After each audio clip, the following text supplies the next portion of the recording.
Hey guys, Tina here. Today I'm coming to you with my July wrap-up. I had a blast this month. I participated in 2 readathons, and in the weeks between I read some great books. So yeah, all in all, it was a great month, and here are the books that I've read. I read Golden Boy by Abigail Tartolin, for some trigger warnings regarding strong language and sexual content. Anyways, this is a story of Max, who has a pretty normal, cool life, he's doing well in school, he has friends, his parents are successful and stuff like that.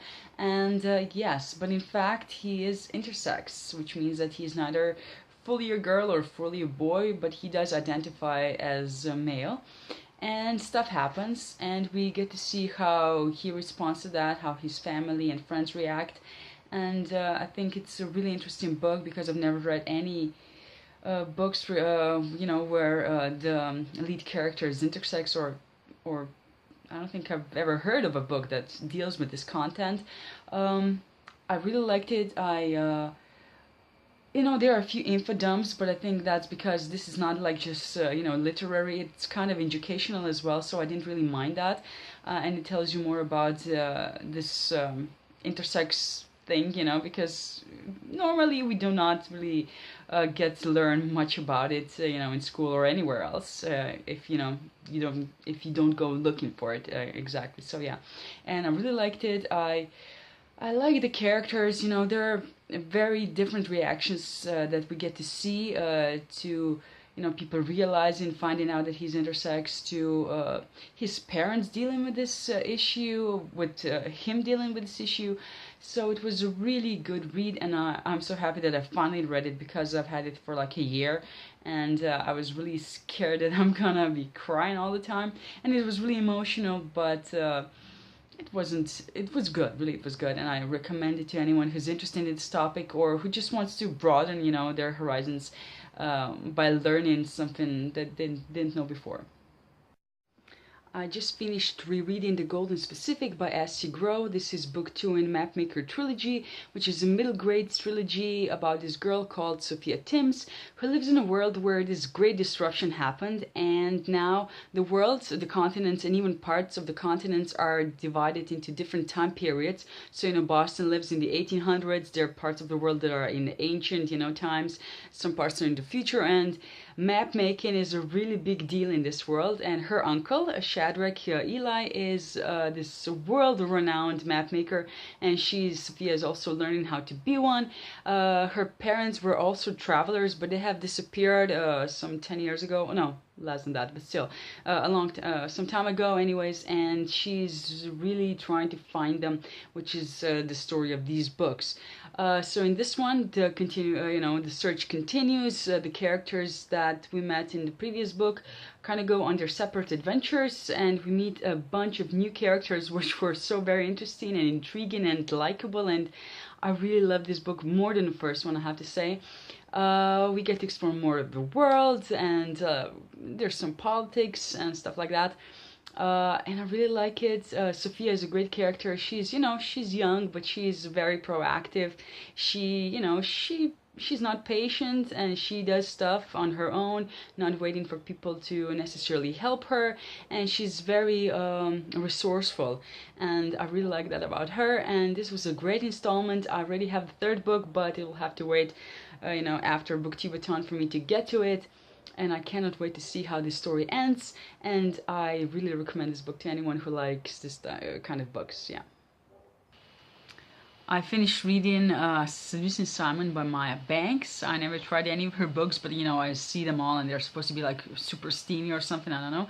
And it was one of those Kindle deals, and it was really cheap, and I said, okay, I'm gonna buy it. After Booktubeathon, I need something light. But that was not it. I did not need such a, bad book. It tells the story of Tony, who lives with her brother and his 2 best friends, Simon and, what's the other one? Jason, is it? I think it's Jason or something like that. And she, they live in the same house, and she's been in love with Simon like forever. And and then, Simon breaks up with his girlfriend, and he gets drunk, and Tony consoles him, and they sleep together, and he doesn't even remember it the next day. and you know she's embarrassed by that, and she's, you know, she gets pregnant, and then she doesn't want to, you know, she doesn't want to tell him because she's not sure, you know, she doesn't want him to be with her just because of the kid. And it's a silly story, it's pretty predictable. Yeah, it's really nothing special. I would actually not recommend it, which I'm sorry to say, but I would not recommend it. I've read a bunch of, well, a lot more, you know, romance stories that are far better than this one. This was really predictable. Simon as a character was just, oh, I don't know. I really didn't like him as a main, you know, hero or whatever. I really liked actually another guy for, you know, Tony. I think he would be much better, but okay, she wanted Simon, so that's, you know, that's what she was set on. So yeah, nothing special. Hopefully, yeah, hopefully that's not gonna be the last book that I finish in, you know, July, because I want, you know, finish on a high note, and that this was not it. So yeah. So my hopes of reading one more book in July failed miserably. I got sick, my head was pounding, and I didn't feel like reading at all. So aside from the books that I already mentioned in this video, I also participated in 2 readathons this month, and I will link them above here and below there, and you can go check the wrap-ups up. The first one was Summer Biennial Bibliothon. During that week I read Alison Goodman's The Dark Days Club, which I loved. I also read Gail Carriger's Etiquette and Espionage, which I also loved. Then I read The Golden Boy by Abigail Tartland, which was a book that I have been putting off for so long, and now that I read it, I really wish I did it before, because there was no need, you know, to not read it at all. I loved it, and it was really good. So yeah, I also finished listening to Passenger by Alexandra Bracken, which was a bit of a disappointment, but still, it was an okay read, you know, nothing special, but yeah. I also participated in Bibilothon, which was a lot of fun. I had a great time reading and watching all the videos, and I cannot wait for next year. And yes, during that week I read Genevieve Cogman's The Invisible Library, which was a lot of fun. You know, you will see in the wrap-up. And I also read Maggie Hall's The Conspiracy of Us.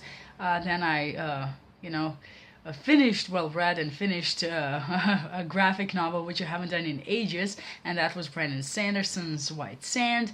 I also read Robert Louis Stevenson's Dr. Jekyll and Mr. Hyde, as well as, what else did I read? I think I read one, Howl's Moving Castle by Diana Wynne Jones.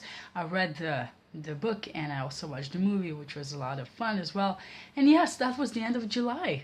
I'm not gonna make a TBR because I made one and I failed miserably, and they're not for me. I barely managed to stick to the ones I did, you know, for a Booktubeathon and for the Bibliothon. So yes, but I'm currently reading The Crimson Skew by S.C. Grow. I'm also finishing The Gospel of Loki by Joanne Harris. I'm listening to Fireman by Joe Hill. And what I can tell you that I will definitely read in August is This Savage Song by V. Schwab, because I have to, obviously. And probably Harry Potter if it arrives, I don't know. So yeah, see you in my next video. Please like, comment, and subscribe, and bye.